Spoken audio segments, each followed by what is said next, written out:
Ooh. There we are. All right, we made it. What do you think so far? Happy Tuesday, everybody. It's the 24th day of April 2018. Wake Up Wenatchee Valley is on the air here live from Studio 4 in downtown Wenatchee on the NCW Life Channel. Dave Coots, your host. Steve Hare, news director to my immediate left. Kat in control. Drop, dead, gorgeous Tuesday heading our way. I love Tuesdays. Tuesdays are great days. I think it's one of my favorite days of the week. Yeah, it's in the top 7. It is. If you had to rank all of the days of the week, you would have to put Tuesday in the top 7. I think you'd have to. So we're closer to Friday. Yeah, it's also one of the top 365 days of the year. It's right there. It really is. And the countdown is on. The Apple Blossom Festival starts this week. Just a couple of days away now. At 12 noon on Thursday, the 26th, the official opening ceremonies. The Royal Court speaks. I believe various important people speak. Chief for a Day. Chief for a Day gets going. For the first time ever, the beer garden will be open all 10 days. Food fair, all that good stuff. Carnival gets going on Friday. We've got the youth parade this weekend. Kai's Fiber Youth Parade live right here on the NCW Life Channel. Looking forward to that. So we are in full Apple Blossom mode. Oh boy. And I'm ready to go. And the sweatshirt that Darcy brought us a couple weeks ago when she visited the show, I love it. I love it. Because I had the one sweatshirt that I wear all the time because it's so comfortable and cozy and it's cool. This is better than the old one. And boy, do you have a festival forecast. Oh, it's going to be good until the weekend. Go figure. It's going to be a little cloudy and a little cooler over the weekend. Now today through Friday, forget about it. Just gorgeous. It's going to be hard to concentrate on the task at hand. This is the time of the year where I actually am jealous of the people who have to work outside all the time. I am not jealous of those people in January and February, but when you have days like today, sunny and lower 70s, mid 70s into the early 80s by the back half of the week, that's a good kind of job to have. So is this will be our first 70-degree day? Yeah, in fact, you want to do this right now? No, that's okay. No, I got a stat for you. Yesterday, Monday's high, 67, felt warmer, but it was 67 degrees. First time since Saturday, September 30th of last year, we hit 67 degrees. So we had to wait 205 days to get to 67 degrees, but we did it. It was worth the wait. Yeah, well, when we see your forecast, you're going to go, whoa!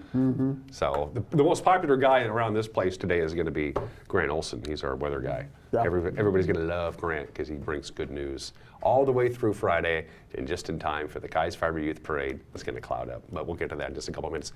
My guests in the second half of the show, Steve Maher and Dr. Sue Kane, talking about the Our Valley, Our Future project. They have a nice little thing going on. The Bridge Research and Innovation District. We'll talk about that. If you don't know what that is. Bridge renovation? No, Bridge Research and Innovation District.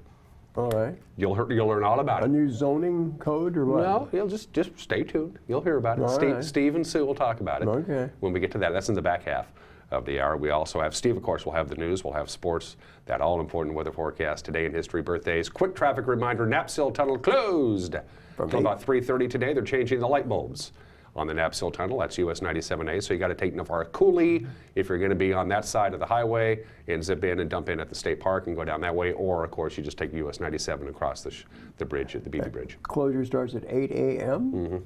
By the way, Tuesday, election day. Yeah.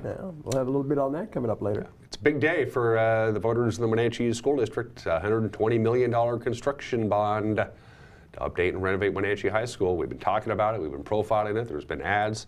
You certainly know about it by now, and now it's decision day. It's election day. And so you and I are going to go see Skip a little bit later on this morning, right? Yeah, Skip Moore, Lane County Auditor. So I can vote, because I haven't voted yet.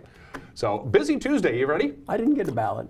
Well, you live in Douglas County. I know. You don't have any dog in the hunt. I'm not in the Brewster School District. That's true. You're not.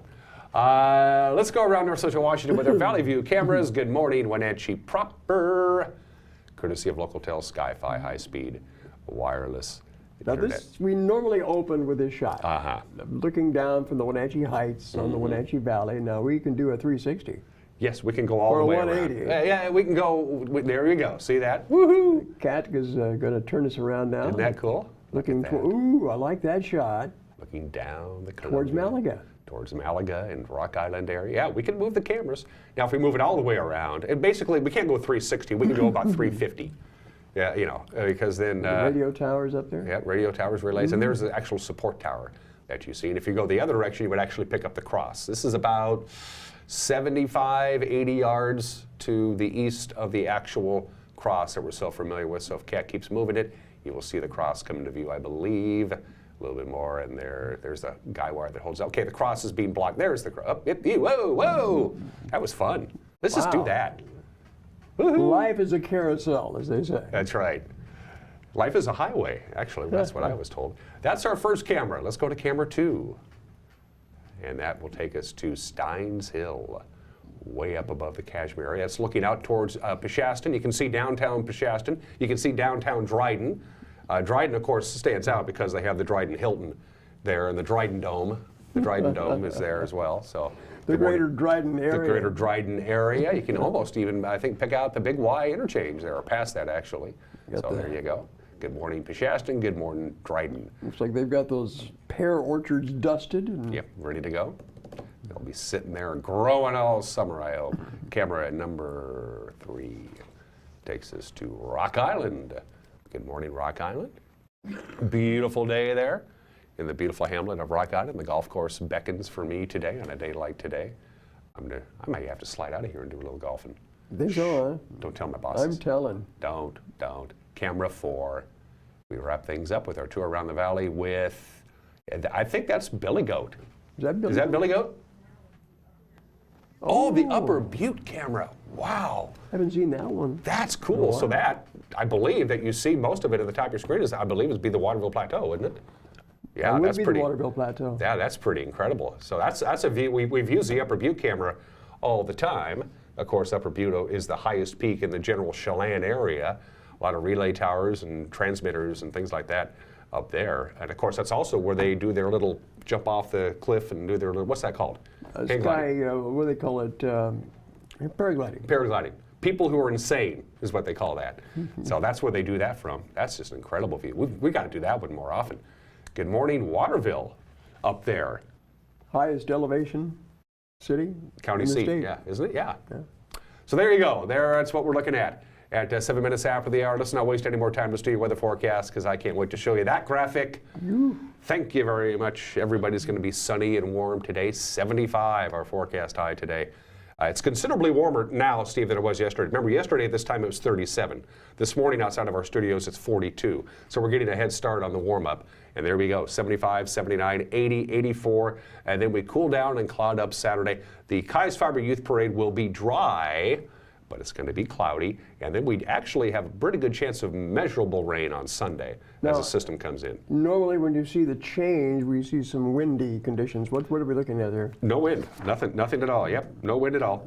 There's a high pressure ridge that's dominating our weather, but it's not a dome, it's kind of flat.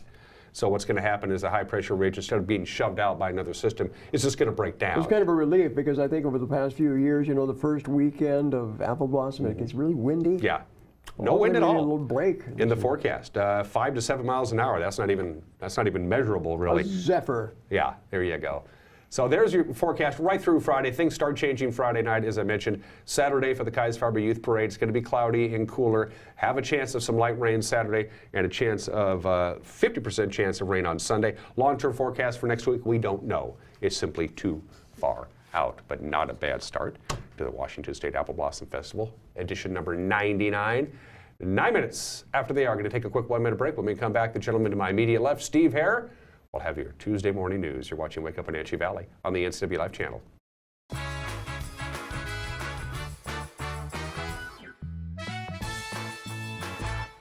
High school sports is back this spring on the NCW Live channel. Do you like baseball? We've got you covered with the Wenatchee Panthers and the Eastmont Wildcats. How about softball? We have you covered there too with fast pitch action right here. How about lacrosse? Yep, got you covered there too with the Wenatchee Valley Thunder. And of course, there's boys soccer. Whatever your interest, we've got you covered on your home for high school spring sports, the NCW Live channel. If you are looking for dependable car service and repair, visit the good guys at Quick Lube and Tune. They've been keeping cars and trucks in the Wenatchee Valley running smooth for 35 years. Quick Lube and Tune is your hometown shop for a 10-minute oil change, complete tune-ups, alignments, brakes, mufflers, air conditioning service, and more. Get more life out of your vehicle by bringing it to the local guys you can trust at Quick Lube and Tune on South Wenatchee Avenue.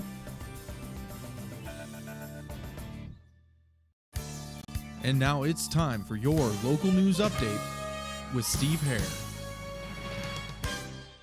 Good morning at 10 after the hour here on this April 24th. I'm Steve Hare. Here's what's happening. First of all, NCW Live News learned late yesterday that retired Chelan County District Court Judge Tom Warren passed away over the weekend. 76-year-old Warren was a Wenatchee native who became a county district court commissioner back in 1972 and was appointed judge in 1986. Judge Warren retired in 2007.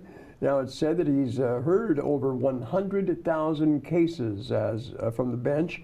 Warren was a member of the Wenatchee Lions Club, past president of the Wenatchee Chamber of Commerce, director of the Apple Blossom Festival, and president of the United Way of Washington State.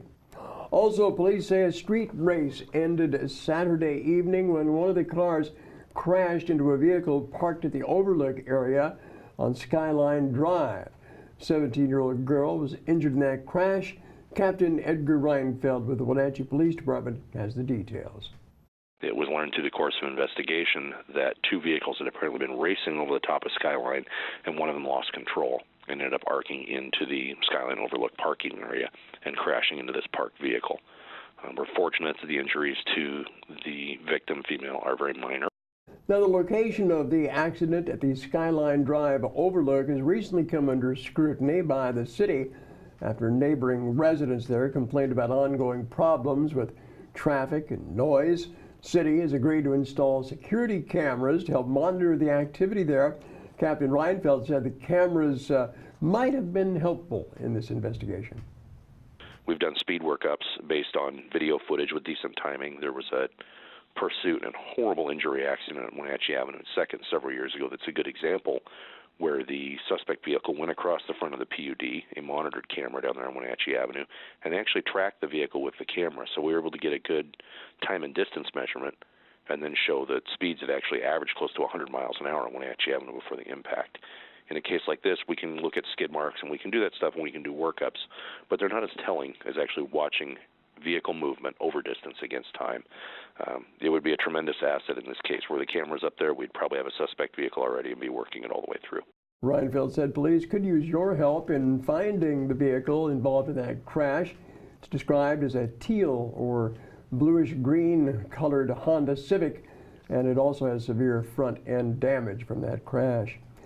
A real close call up at Lake Chelan over the weekend. Two boats full of people participating in a fishing tournament were lucky to avoid serious injury when their boats collided early Saturday morning. Chelan County Sheriff's Marine Patrol Deputy Ryan Moody said the accident occurred as the fishermen were getting positioned to start the Something Catch Kokanee tournament. Two boats were heading towards each other. Both operators explained how the other boat's life kind of got mixed in with the town the backdrop of the town that they were coming from. So one was coming from Anson, one was coming from Chelan, and they couldn't really get a good depth perception or how close each other was. By the time they both realized how close they were to each other, it was too late. Moody said his investigation continues, but that it looks like there was fault by both boat operators. Says weather may have also played a factor, with winds gusting to 25 miles an hour and a chop on the water as well. Moody said boaters should always try to be prepared. Just a reminder to people, and the thing that, especially around here, the thing that I always like to emphasize is that people check the weather before they go, because what can start, especially around here, we have Lake Wenatchee, Lake Chelan, and even the Columbia. What could start off as a beautiful, calm day can end with like 50-mile-an-hour winds like we had the other day. So just if you're going to be out on that, prepare for it and make sure that your boat can handle what the weather wants to do with it. Now, one of the female occupants in one of those boats received facial cuts and lacerations.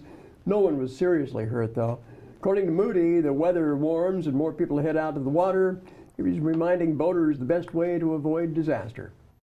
I know it's not practical to have everyone wearing their life vests, but if people can understand that out of all the boating collisions and fatalities, 80% of them would have been averted, the deaths would have been averted had they been wearing the life vest. Well, as the temperatures are starting to warm, so does the danger of wildfire danger. Took 6 firefighters over the weekend about 30 minutes to contain a brush fire. This actually occurred yesterday afternoon near Chelan.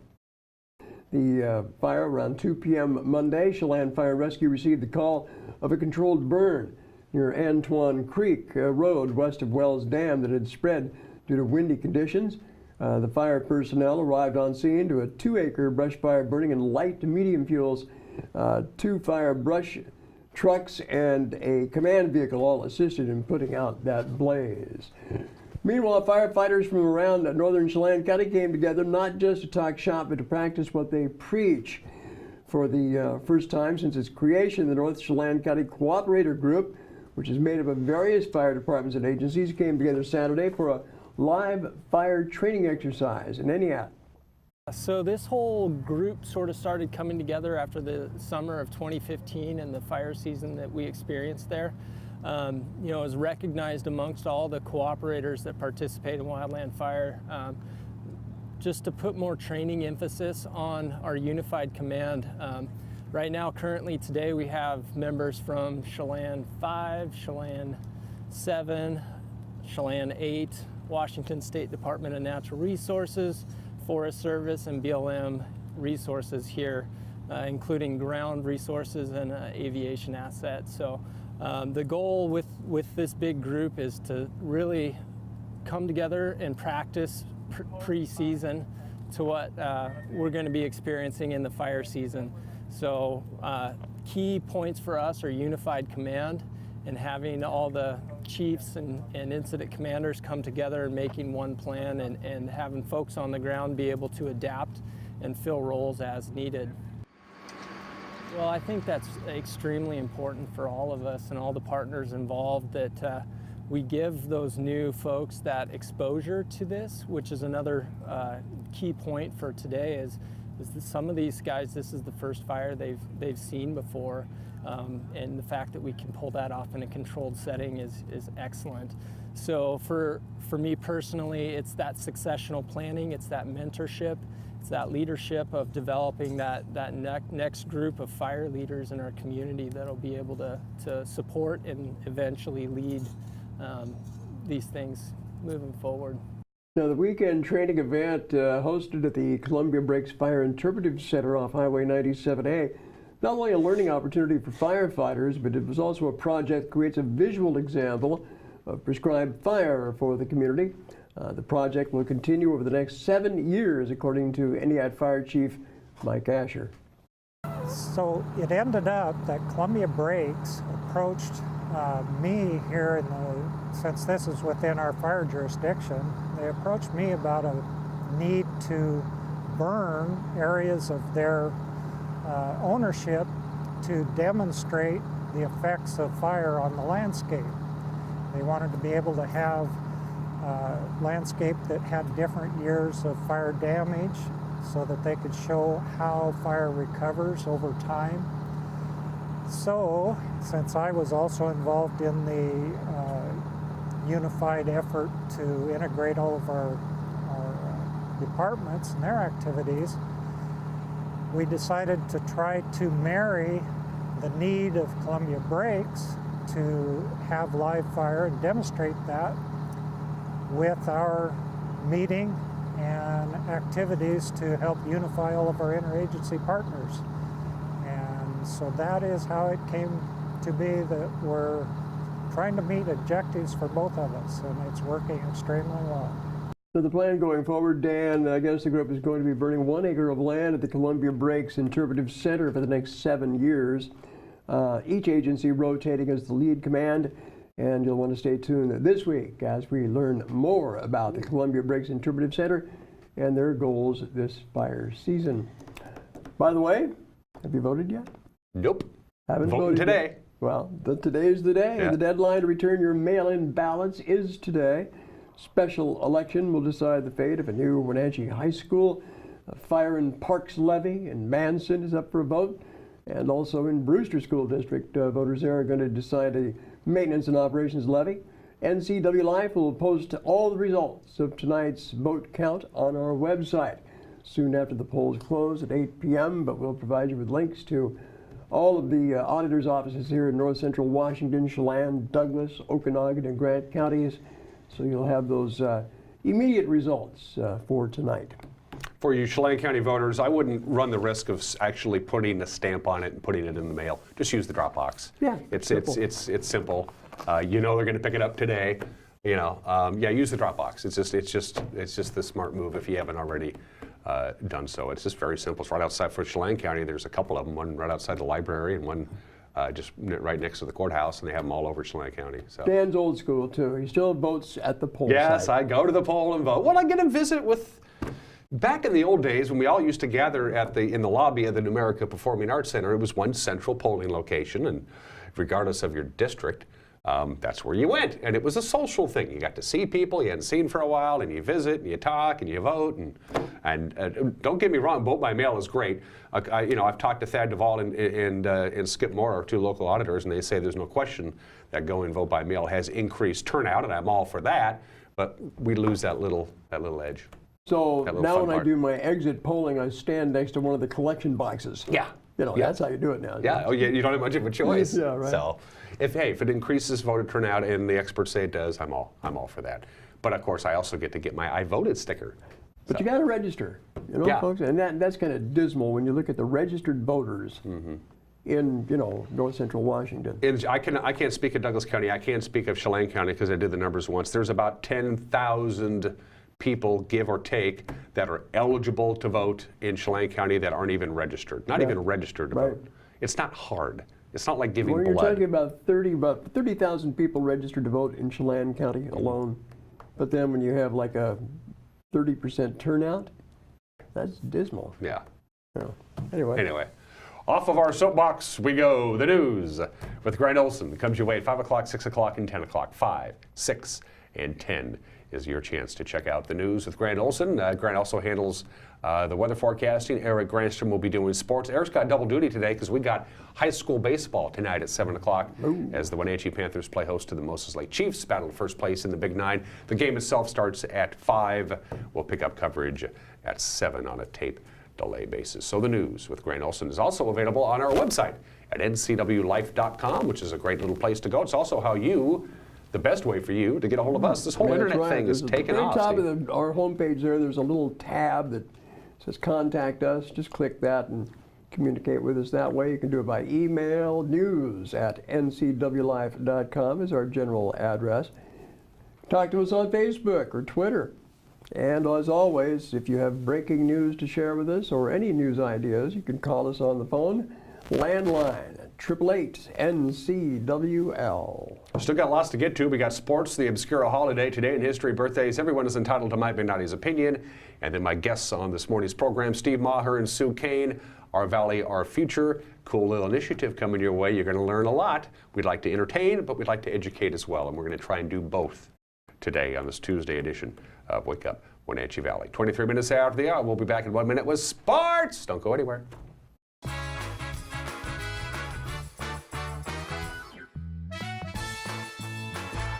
Papa Murphy's presents a fresh take on fresh. Here's the deal. If it comes from a freezer, not fresh. Box, not fresh. Bag, not fresh. Fresh means just chopped vegetables. Cheese grated by us daily. Fresh means we don't even have ovens, because you have an oven. So you can feel good about feeding it to your home bacon XL NY pizza, topped with giant pepperoni and ground sausage on an extra large foldable New York style crust. Just $8.99. Papa Murphy's. Love at 425 degrees. I'm Grant Olson, and you're watching the NCW Life channel. I'm Eric Grandstrom with NCW Life Sports. I'm NCW Life News Director Steve Hare. Catch us on Local Tel Channel 12. You can watch us on Charter Channel 19 or stream us live on ncwlife.com. Follow us on Twitter and like us on Facebook. Where we cover the local high schools, the Wenatchee Wild, and the pro teams out of Seattle. On Saturday, we have a 90% chance of rain. Catch it all right here on the NCW Life channel.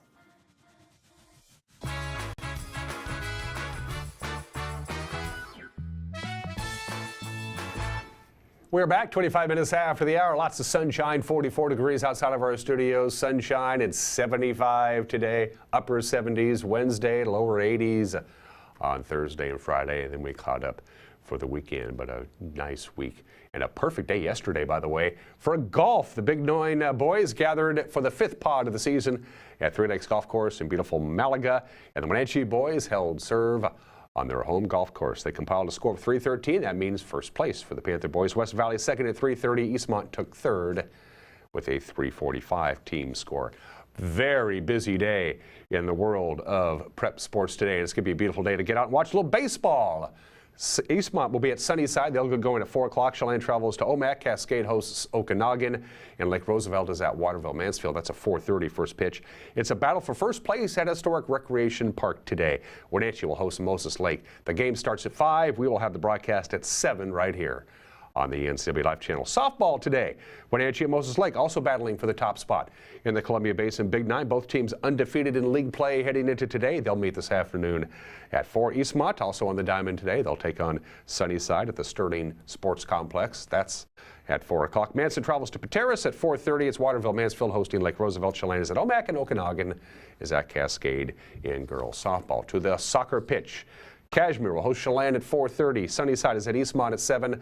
And the Wenatchee Panthers will host Moses Lake at Lee Bofto Field at the Apple Bowl at 7 o'clock tonight. Also on the schedule today in tennis, Eastmont hosts Davis. Wenatchee is at Eisenhower. That's at 3 o'clock. Aniat will host Tonasket. Cascade is at Okanagan, and Omak travels to Chelan. Those matches will get underway at 4. The Wenatchee and Eastmont girls golf team, girls golf, are at the Sun Willows in the Tri-Cities. 1:30 tee time. It is the Pasco Invitational. On the boys' side, Cascade will host Okanagan, and Chelan is at Omak at 2:30 in golf. And finally, in track and field today, Waterville, Aniat, Bridgeport, and Brewster are all going to be in Kashmir for a meet that starts at 4. Cascade travels with several other teams for a meet at Liberty Bell. That also gets underway at 4. And our broadcast schedule for the rest of the week here on the NCW Life Channel begins tonight, as we mentioned before. Wenatchee hosting Moses Lake. Battle of first place in the Big Nine. Eric Granstrom will have the play-by-play. The game starts at 5. We'll pick up coverage at 7 o'clock. Wenatchee has, we'll also have Game 4 of the Fred Page Cup Thursday night. Of course, Thursday night is hockey night. Wenatchee's game against Prince George will come your way. Game 4 will come your way Thursday night at 7. On Friday, it's Wenatchee and Davis in soccer live right here at 7 o'clock. And, of course, the Apple Boston Festival gets underway fully on Thursday. And this Saturday at 11 o'clock sharp, we will have the Kai's Fiber Youth Parade live right here on the NCW Life Channel. Mike Leake served up some batting practice yesterday. Oh, he was terrible in Chicago last night. Surrendered 5 runs, 7 hits in the first inning alone. White Sox pounded the Mariners. The final was 10-4. Jose Abreu did quite a bit of damage himself. He went 4 for 5, a couple of home runs, 3 RBIs. Mike Leake drops to 2-2 on the season with a loss, allowing 8 runs, 12 hits. Mike Zunino, the lone bright spot for the Mariners. He went 2 for 4 with a 2-run home run. Mariners try to get back on the winning track today. They're still in Chicago. Marco Gonzalez will take the mound. That's a 2:10 first pitch. Our time, 28 minutes after the hour. On Wake Up Wenatchee Valley, 24th day of April, the obscure holiday, it is Pigs in a Blanket Day. Isn't that nice? Pigs in a blanket, we're all familiar with what you do there. You find your local pig and you put it in bed and you cover it with a blanket to make it nice and warm. No, pigs in a blanket. Very simple concept. There are variations all over the world. You take a form of sausage and you wrap it in something. Most people wrap it in a pancake for breakfast, the classic pigs in a blanket. But basically any meat-type substance wrapped in a pastry or dough can be pigs in a blanket, I guess. As far as the history of pigs in a blanket, I did a lot of research, and it's really boring. So just enjoy pigs in a blanket. You can have it for breakfast. You can have it for lunch. You can have it for dinner. Look at the cute little piggy there sleeping. Isn't that neat? 29 minutes after the hour, today in history. Happy 218th birthday of the Library of Congress. The Library of Congress is established. The second president, John Adams, signed the legislation. They appropriated $5,000 to buy a bunch of books so Congress could have a library all to themselves. There are now 164 million individual items in the Library of Congress, 38 million books, 3.6 million recordings, 14 million photographs, 5.5 million maps. It's the largest library in the world. The library is open to the public, but you can't check anything out. You can sit there in the reading room and read it, but you can't check it out. Only members of Congress and their staff and members of the presidential administration. They can check things out and physically remove the item from the Library of Congress. You can't, but it's still a pretty cool thing. And on this date, Saturday, April 24th, 1976, there's Lorne Michaels, the producer of Saturday Night Live. And on that Saturday night, he offered the Beatles a chance to reunite on that very program for $3,000. He said, if you play 3 songs, I will pay you $3,000. He's holding up a check made out to the Beatles. Unbeknownst to Lorne Michaels, at that very time, at John Lennon's apartment at Dakota in Midtown Manhattan, Paul McCartney and John Lennon were together watching the show. And they almost did it. They seriously considered calling a cab, grabbing a couple of guitars, running down and taking Lorne Michaels up on his offer. They decided they were too tired and they didn't do it. It was the last time that John Lennon and Paul McCartney were together, ironically enough. And at 31 minutes after the hour, we have birthdays for you. 2 of them. Babs is 76 years old. Barbra Streisand, singer, actress, producer. You can't deny her talent. 2 Academy Awards, 10 Grammy Awards, 5 Emmy Awards, a Tony Award, an American Film Institute Award, Kennedy Center Honor Award, 4 Peabody Awards, Presidential Medal of Freedom, 9 Golden Globes Awards and Golden Globe Awards, and she is the only recording artist to have a #1 album in each of the past 6 decades. That's longevity. Barbra Streisand is 76 years old. And speaking of singers who are pretty good, Kelly Clarkson celebrates a birthday today. Of course, she rose to fame as the very first winner in the very first season of American Idol all the way back in 2002. Kelly Clarkson, still active in the music industry, is 36 years old today. All right, 32 minutes after the hour, I'm going to take a quick break. When we come back, everyone is entitled to Mike Magnani's opinion, and then Steve Maher and Sue Kane will be joining me. Our Valley, our future, the topic today. When we come back, you're watching Wake Up Wenatchee Valley on the NCW Life channel.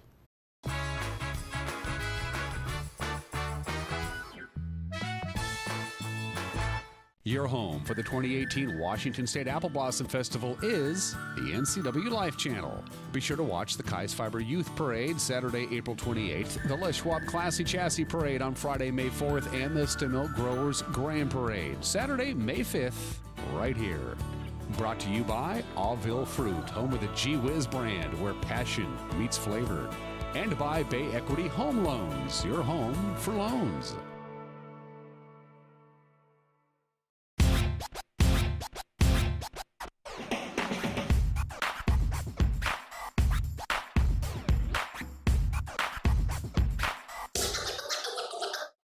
The Arbiter of Stoke is a series that highlights a variety of outdoor adventure sports that are available in the Pacific Northwest. I dedicate my time to enjoying this natural playground. The decision is yours. How will you keep your stoke?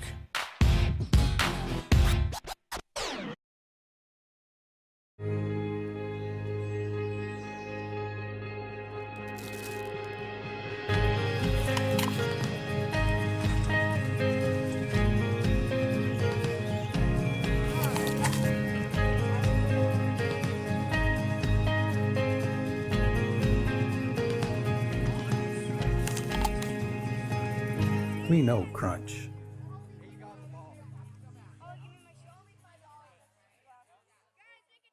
Dear Mary Maids, just got home from a trade show and I didn't have time to pick up the house. Kids made chili. Jeff did a mud run. Oh, and Winston shredded Teddy's bed. Again, please clean it the best you can. Oh, except for the statue Max made for me.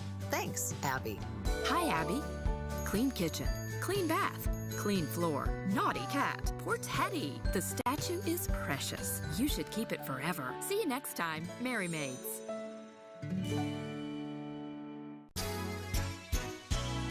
Crown Furniture, where prices really are lower. Hi, I'm Lehman Williams, General Manager of Crown Furniture, and I'm inviting you to take advantage of our spring closeout savings event. Save up to 45% off store-wide. Since 1963, Crown Furniture has taken great pride in providing unsurpassed quality, comfort, and selection. So if you're looking to fill that first-time apartment, or you want that built-in America quality with your own custom flair, stop by today and see us at 736 South Wenatchee Avenue, across from Stan's.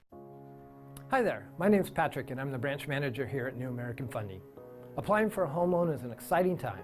You may have a lot of questions about how to meet your home loan goals, the loan process, or your borrowing options, we're here to help.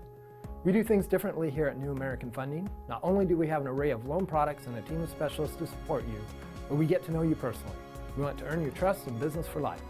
So stop by our Wenatchee or Chelan office or give us a call today.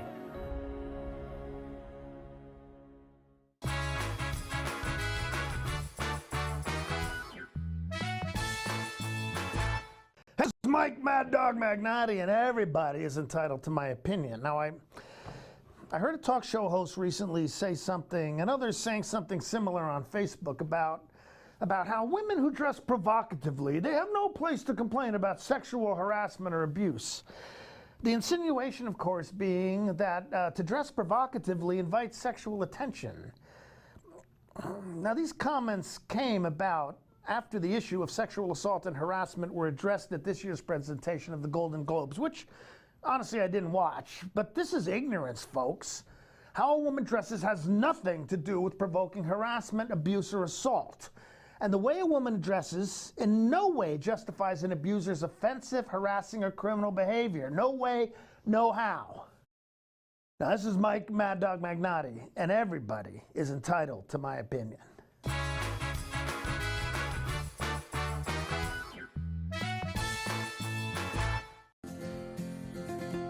At Local Myth Pizza, we believe in real food, freshly prepared with only premium ingredients. Our cheeses are imported from Italy. Our sauces, dressings, and even our sausages are made in-house, fresh daily. Featuring Northwest craft beers and 30 Chelan Valley wines and ciders. Family fun and amazing food. Eat local, drink local, and be local at Local Myth Pizza. Come see why Sunset Magazine says you can't beat Local Myth Pizza. It's a free walk-in job search assistance center. It is designed to help job seekers with the tools that they need to find a job. We have partnered with libraries in 5 other cities, providing the same types of services that we offer here, just there. Just walk in, we have laptops, and we can help you with resume, cover letter. All of our services are paid for by the revenues earned in our store. Goodwill is just a tool that the community is using to help their neighbors find a job. Goodwill, there's more behind the store. For plumbing, heating, or cooling repair, Patriot will be right there. Is your inefficient home comfort system wasting money? This Lennox dealer can help. Save money on your energy bills with an efficient Lennox system from Patriot Plumbing, Heating, and Cooling. Call Patriot today. Patriot Plumbing, Heating, and Cooling will give your home a hug. Get up to $1,700 in rebates or special financing. Thursday night, hockey night on the NCW Life Channel. It all begins at 7 o'clock with a call of the Wild and Clarkie's Corner. Then it's non-stop hockey action with a voice of the Wild, Arch Ecker. Join us as the Wild battle the rest of the BCHL. Thursday night is hockey night on the NCW Life Channel.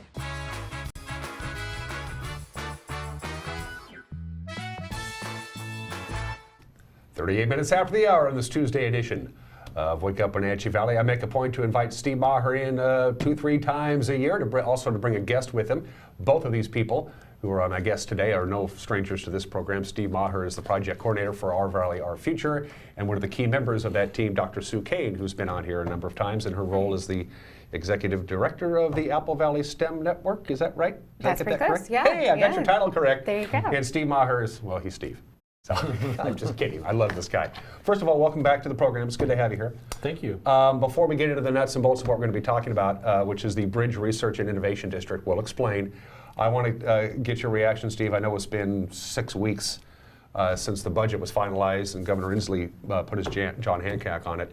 But you guys got that $140,000 that you really needed to keep that alive. I know Mike Steele and Kerry Condata had a big role with that. Talk about that, getting that approval. You know, our valley's been doing really, really well, but at the kind of the last fall or so, we started kind of running out of bandwidth, I guess is the best way to put it. We need more resources to continue the momentum we have. And so we went to the state legislature, and again, with the help of Mike Steele and Kerry Condata in particular, we're able to get a budget proviso of $140,000 for some for this year, but most of it for next year. And it's going to help with our game changers and projects and just keep the thing going.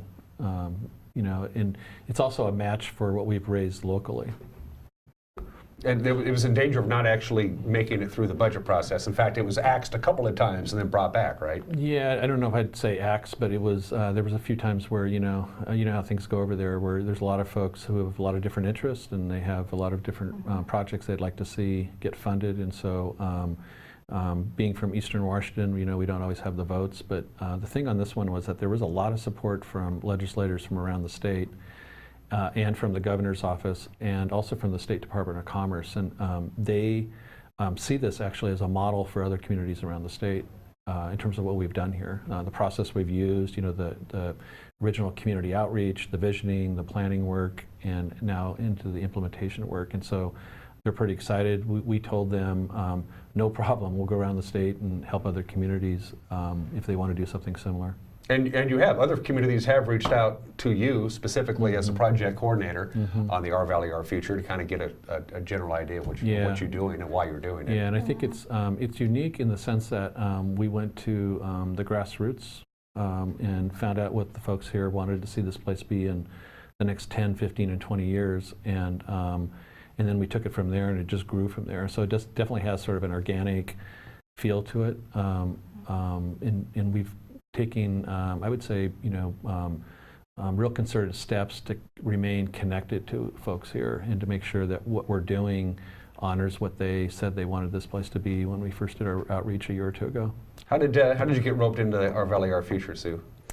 So one of the game changers is actually, it's morphed a little bit. It was Graduate Research Center originally. To support a graduate research center, and so some of the work that we've been doing with the Apple STEM Network is to connect some of the research community. And so originally, I think WSU, Jim McPherson and I, we had an idea for the Science in Our Valley seminar, and we were encouraged by the core leadership team. Stacy Lukensmeyer was actually instrumental in saying, you need to apply for this. This is a game changer. And we did. And they awarded us $10,000 to start the Science in Our Valley seminar series over this next year. And one of the things that we said we would do was serve on a team, a leadership team for the Research and Innovation District, which is what has the Graduate Research Center kind of morphed into the Research and Innovation District. Apple Valley STEM, Science, Technology, Engineering, and Math, which for those of you who are not familiar is the absolute critical element in educating the next generation of leaders in this valley. We're all agreed on that. I mean, a lot of people were scared. What's STEM? No. But it's people need to understand the importance of it, don't they? That's right. Yeah. Yep. We have data out right now that suggests that about 2/3 of the jobs that are coming and that are here are going to require some kind of STEM competency. So you're right. It's absolutely important. The Wenatchee Valley continues to morph and change on a regular basis, but the bottom line is we're still, in the end, an agriculture community. I know they're ripping out orchards and putting in developments, but that's our transition to the Bridge Research and Innovation District. And there are some people out there, Steve, who's afraid as we continue to march down the road that we're going to lose track of our agricultural roots because doesn't seem so important anymore. You know, the interesting thing about what we're calling the Bridge Research and Innovation District is that we totally are capitalizing on our ag roots because there's amazing research taking place here already, both at the Tree Fruit Research Center and also at many of the private businesses who are doing research, data analytics, sensor technology. So it's happening already, and it's very much ag-based. We're not talking about. And so you can go talk a little more about this because I think you know some more. But it isn't. I think when they hear agriculture, they think, the actual farms and the packing and the transportation. But there's another side to ag that is very much research and innovation based. And again, I think because you don't see that here, you don't drive by and you can't see it like you can drive by a farm. I think a lot of folks just don't realize that or haven't heard about it. And that's sort of the genesis behind the entire Bridge Research and Innovation District, is take advantage of that, as well as things like hydroelectric research that's taking place, medical research, blockchain. We've got a lot of stuff going on here right now that's sort of under the surface or people don't realize. It's fascinating. The summary is too complicated for me to read out, but you've got some heavy hitters involved in this innovation district, yes, for lack of a better term. Everybody on board from the get-go? Was it easy? Did you have to do some arm wrangling?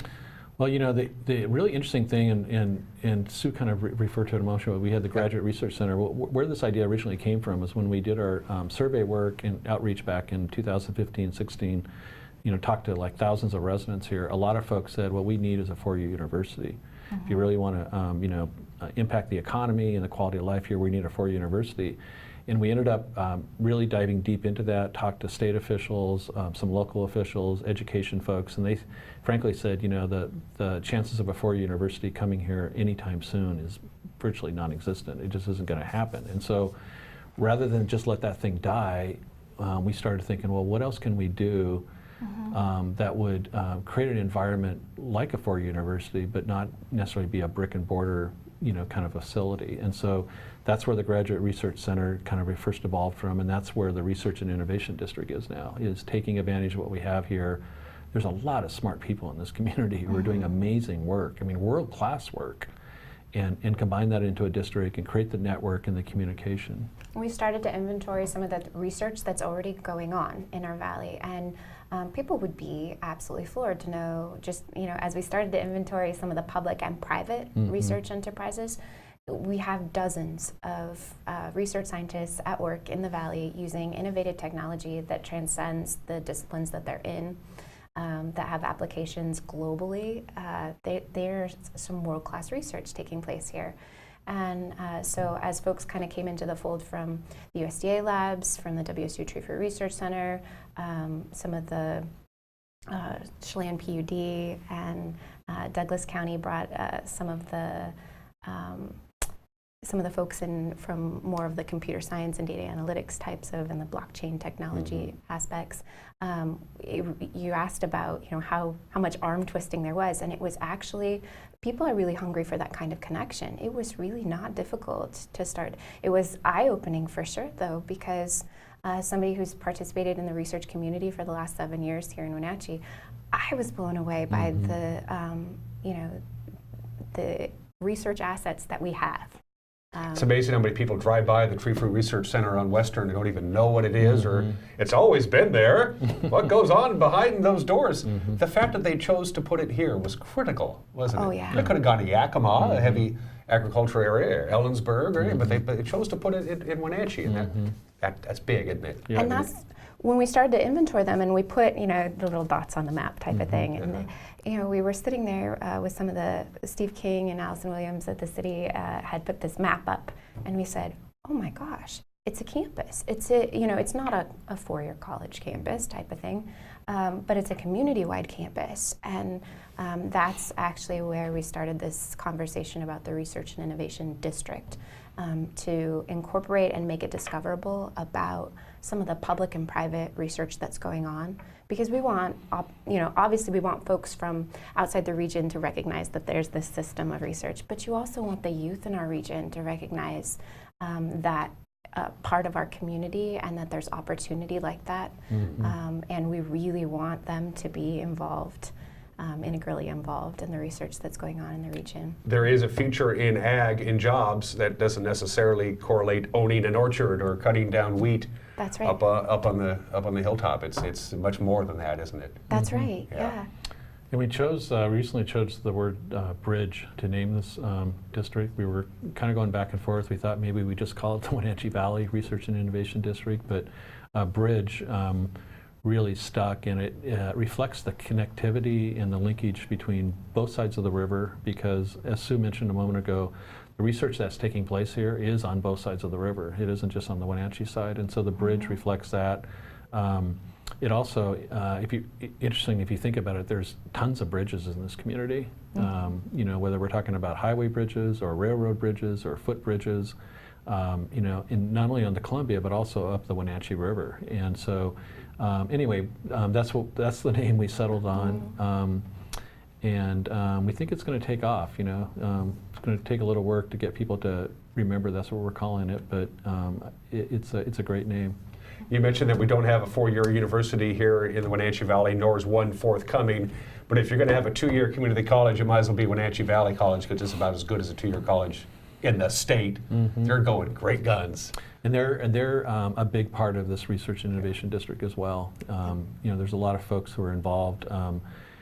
Sue mentioned a moment ago, we've had this working group that's been working on this now for more than a year, and meets regularly, and the group just keeps getting bigger, and it's everything from education folks to economic development folks to, you know, our Valley folks to, I mean, it's very, very broad, and it's pretty exciting. Yeah. When you go through this Our Valley, Our Future, and you see all the people involved in all the different groups and organizations, and everybody has a different kind of a focus, can it get a little overwhelming at times for you, Steve? This is a lot of work here, buddy. It is, but I enjoy kicking the ball down the field and continuously kicking the ball down the field. So it fits that really well. It's just, you know, just got to keep things moving, got to keep things progressing.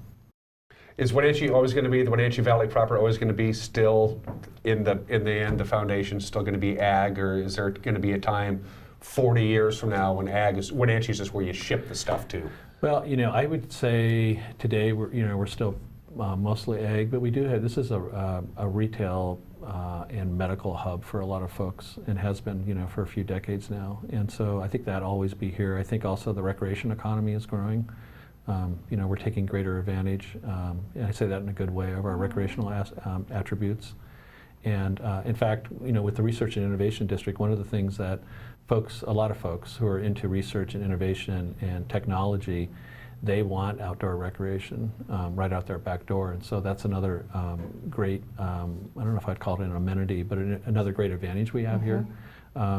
There's so much, like you take a look at the Bay Area right now, I mean, companies and employees are fleeing that place because it's becoming unlivable, and the cost of housing is through the roof, frankly. And so a lot of those companies are either opening up satellite offices or having their employees work remotely from places that are largely outdoor towns. And so we've got that going for it as well.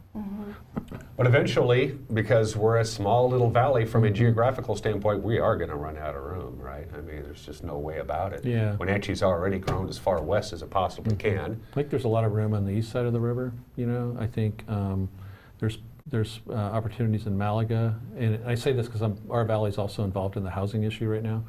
That was my next question. Yeah. You know, there's a lot of room in Entiat, you know, in the Kashmir area. So I think, you know, there'll be pockets, but you know, I think at least from my personal standpoint, and I've lived here about more than 25 years, is I think it's good in a way because we'll never see sprawl here.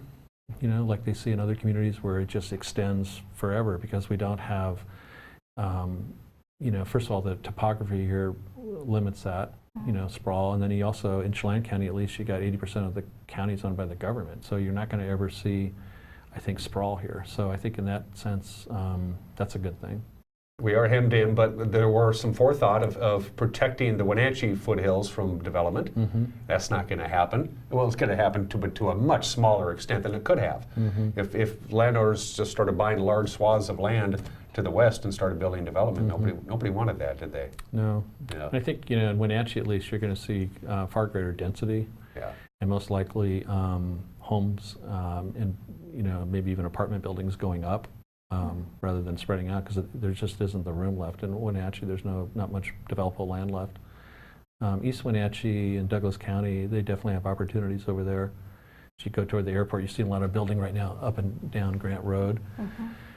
Toward the Otobashian Bridge, you know, there's definitely opportunities there. I think, you know, I could see 20 years from now, Rock Island being, you know, you know, a lot of people living down in Rock Island area for sure. But of course, nobody's going to come and move here and settle down and put their kids through the school system and become involved members of the community without jobs. I mean, it's you know, it's as simple as that. So what's the future of what's the biggest job growth thing that's going to come out here, Stephen? You think? And Susan, I want you to answer this question. Is there a sleeping giant that we don't know about? I think it's tech. I do. I think what we've got going here with the Research and Innovation District and the work that GWADA has been doing and the jurisdictions here and the businesses, it's perfect for what we have here, and we can really grow the ag industry, frankly, through research and innovation. Some of the things that are already happening in that industry are absolutely amazing. And, things, companies here that are doing stem milk, for instance. And I think that's it. We take advantage of an existing asset like ag and build upon that through technology and innovation and research and make this the capital, for that kind of stuff. Just as we're still the Apple capital of the world, we can become the Apple Research and Innovation District capital of the world. It's one thing to grow apples and cherries and ship apples and cherries, but people want the highest quality apples and cherries, and we happen to be doing that right here. I think we're lockstep with the rest of Washington State when it comes to those big job sectors. They're all in agriculture or, healthcare, technology, and we're right there with the rest of the state. And we've all seen what happened to economies that are not diversified. They do this, the Detroits of the world and the Cleveland of the world. We have a diversified economy, and it continues to diversify. All of it centered around tech, pretty much, right? Which is somewhat immune to the ups and downs of the economic cycle, correct? Unlike, say, if you were completely ag-based, your entire economy is based on how much money I'm going to get for my cherries this year, kind of thing. It's a little amusing though, because when people say tech, they think of a guy in a software company somewhere in the Bay Area. If you'd have seen some of the pitches at the Flywheel Investment Conference last week, tech is everything from apparel to an interface that connects people to watch sports games was one of the companies. Tech is everything, it's the way that we're interacting with our worlds now.